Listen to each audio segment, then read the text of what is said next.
Olá, começa agora mais um Interrogando Pensamento. Neste programa nós vamos tratar sobre violência e segurança pública. E está conosco Alberto Koptik, que é vereador em Porto Alegre e membro do Conselho Nacional de Segurança Pública.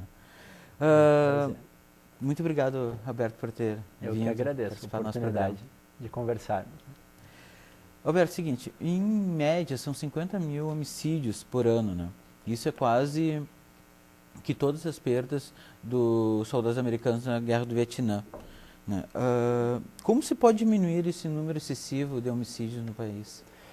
Hoje o nosso país, infelizmente, ele é o campeão mundial de mortes violentas, né, de todo mundo. E 2012 foi o ano mais violento da história do Brasil em termos de homicídios, né? Nós estamos com já 55 mil homicídios, o que faz com que o Brasil tenha mais de 10% dos homicídios de todo o mundo, né, tirando os países que estão em guerra. E esse é um quadro que vem piorando, né, se degradando nos últimos 40 anos, praticamente desde 1970. Nós temos uma reta contínua de subida de homicídios, com exceção de 2004, que foi o ano do Estatuto do Desarmamento, que nós tivemos aquela campanha de entrega de armas, que foi o único ano que declinou e depois ele voltou a subir. Isso vou resumir, né? Claro que é um tema extremamente complexo, mas eu diria que por três grandes fatores, né? A desigualdade do país, né? O Brasil é um país mais desigual do mundo ainda, né? Mesmo com as melhoras dos últimos anos. Esse é um fator que impulsiona muito a violência.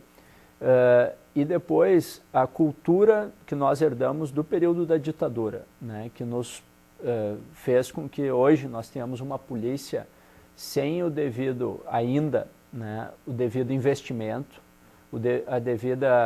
os próprios policiais sem a devida remuneração, valorização, sem os equipamentos necessários, modernos, tecnologia, inteligência, né, capazes de fazer com que a gente saia de uma polícia reativa, preparada apenas para o confronto armado, e se torne uma polícia como são as polícias hoje mais modernas do mundo, né? Uma polícia baseada na inteligência, na investigação e na capacidade de punir os crimes mais violentos, né? E o Brasil realmente não conseguiu construir isso. E um terceiro item, né, é o problema das drogas e a forma com que o Brasil lidou com esse problema, né? Nós optamos, assim como toda a América Latina, por um caminho da repressão às drogas, como política de prevenção, que deu completamente errado em toda a América Latina, né? Hoje nós temos... Que é o modelo americano. É o modelo americano, né, que foi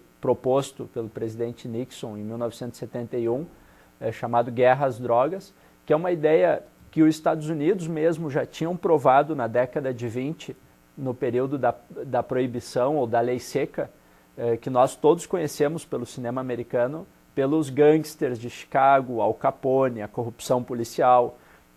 Existe uma frase que nós conhecemos ainda hoje: foi o período que nunca se bebeu tanto na história, né?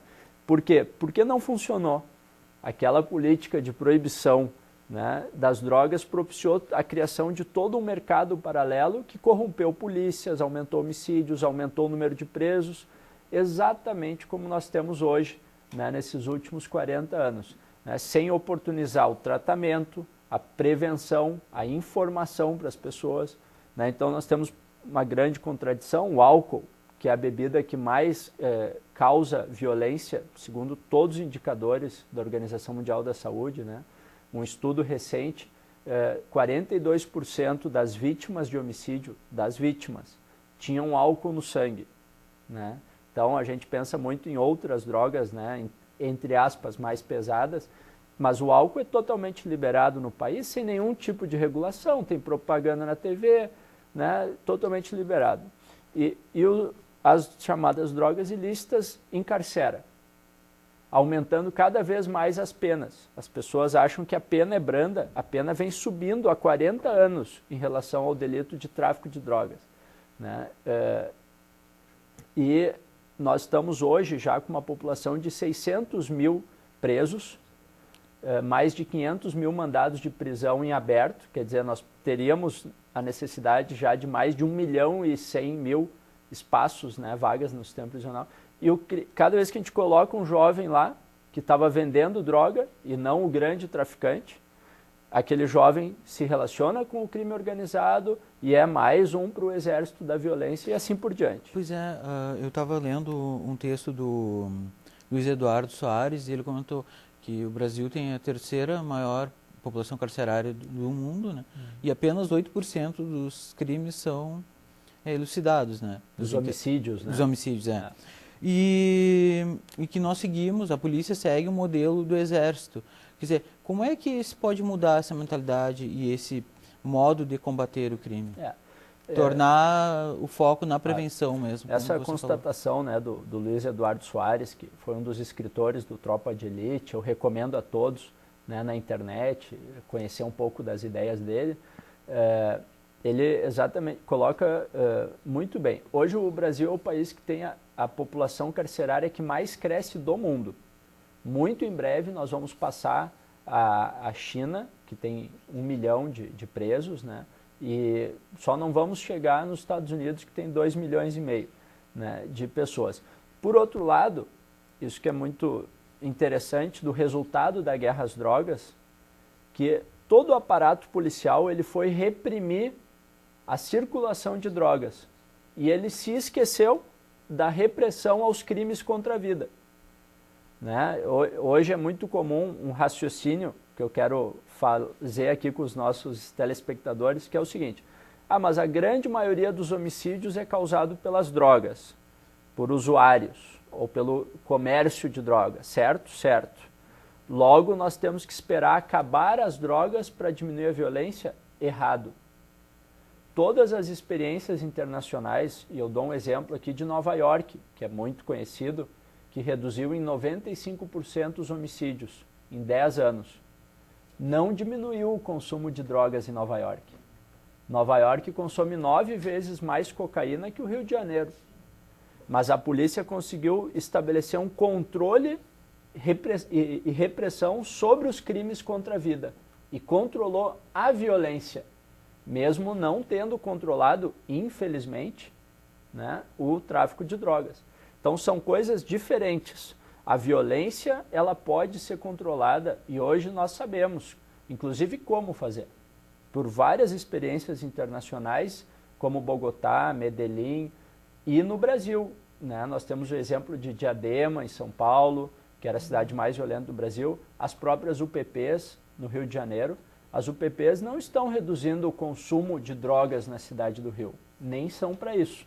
Elas são para retomar o controle do Estado e reduzir a violência, né, e aumentar a capacidade de resolução de crimes contra a vida no Brasil, que é extremamente baixa. Né? 8% é a média. Né? Nós temos estados com menos de 5% dos homicídios resolvidos.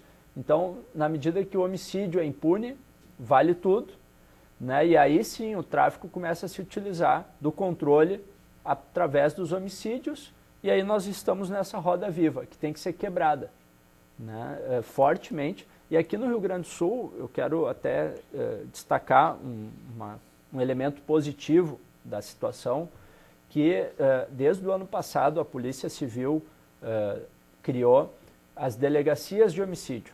Né? Esse é um tema que eu falei muito com o chefe de polícia, porque o Rio Grande do Sul, assim como o resto do Brasil, nós tínhamos o DENARC, temos, né, grande, que é o Departamento contra Drogas, muito grande, aparelhado, e não tínhamos delegacias especializadas em crimes contra a vida, exatamente refletindo essa anomalia da guerra às drogas. E agora a Polícia Civil começou a se especializar e a criar treinamento e junto com o Instituto Geral de Perícias, que a perícia é fundamental para essa nova polícia, para resolver homicídios. E os índices de resolução já saltaram, aqui na região metropolitana, para mais de 70%, em questão de 6 meses. Né? Então, é razoavelmente simples, entre aspas, né, dedicar equipes especializadas para resolver homicídios, como nós vemos na TV. né, no CSI, na Sim. Special Victims Unit, né, esses programas que mostram como a polícia americana e da Europa realmente se especializou para resolver crimes contra a vida. A certeza da punição é o que faz reduzir a criminalidade.